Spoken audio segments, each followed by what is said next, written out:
Hello everybody. This is Melinda with raw-wisdom.com, and today is the 44th day of a 92-day juice feast. I'm almost halfway, but not quite. Actually, it'll be Tuesday, I'll be halfway, and we'll have an Oneonta raw food potluck. I hope you'll join us. It's at the Green Earth.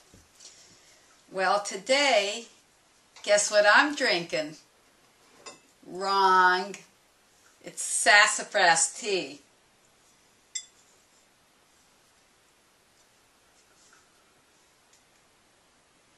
Looks like there's a fly in my tea. I think I'll skip it.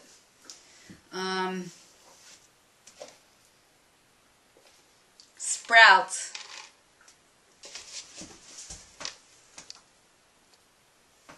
I don't know where that is, but I hope you see it in there. We made these the other day. It's mung beans. They're looking really good. And this one here, this one's quinoa. I made that the same day. This one, they take a little longer to sprout. We're going to make something different today.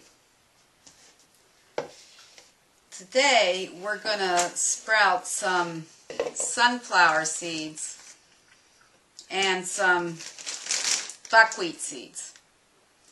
Now the difference between mung beans and quinoa and some of these other seeds are that the sunflower seeds and the buckwheat seeds require soil. So it takes a few more days. The first thing I'm going to do, though, is use a little bit of this liquid kelp. And I'm going to put about a teaspoon into a liter of water. I've got 2 liters here, more or less.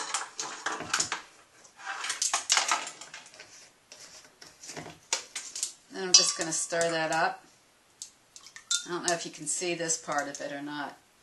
Alright, so what I'm going to do, I'm going to take a cup and get about a cup of seeds. I'm going to put them into my handy dandy sprouter. Just about a cup of seeds.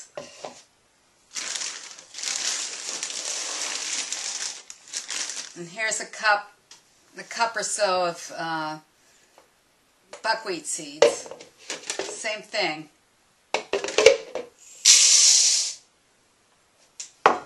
And now I'm going to fill these 2 with water.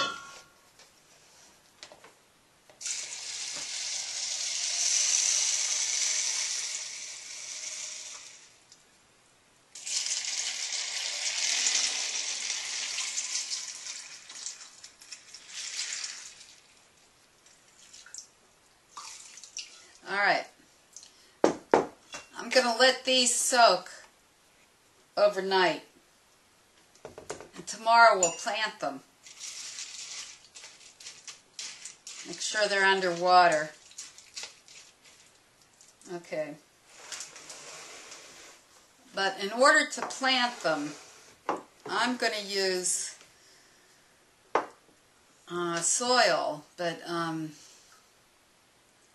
I'm also going to use some perlite. And the perlite I'm going to mix in with the water tonight. And the soil I'm using is peat moss, so it's not really rich soil.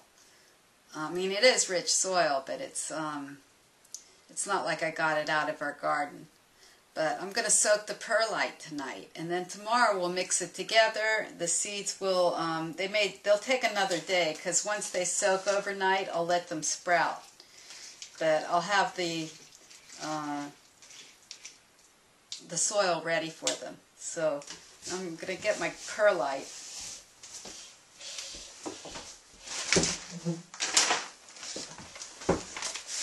got this variety of Scots. And the reason why I use the perlite is just to give it a little bit more ability for the soil to hold the liquid that I'm going to put in there.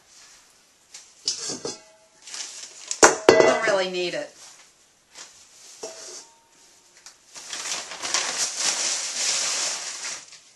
I got about a cup of perlite here.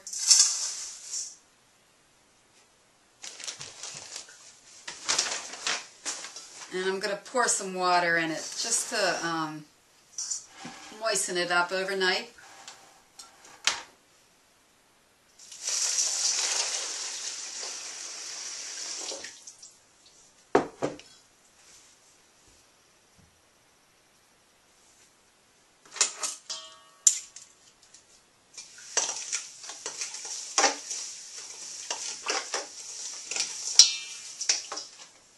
I'm going to add a little bit more perlite. So I've got two trays. These are my trays. I'm going to make 2 trays like that. We're going to make the trays tomorrow. So I'm going to, just like a half a cup. Alright. That's good. So, that's how you prepare for the next day to make sprouts that need soil. And that goes for wheatgrass too. And one of these days we'll make some wheatgrass, and we'll also make a fermented drink with wheat that Ann Wigmore has people drink. It's called Rejuvelac. And I like to make it sometimes out of wheat and sometimes out of buckwheat. Or, but the hulled type of buckwheat. This that I have here is unhulled. And you need to use the unhulled to sprout. But you can make Rejuvelac out of any of the grains. It's just a matter of taste. Yeah.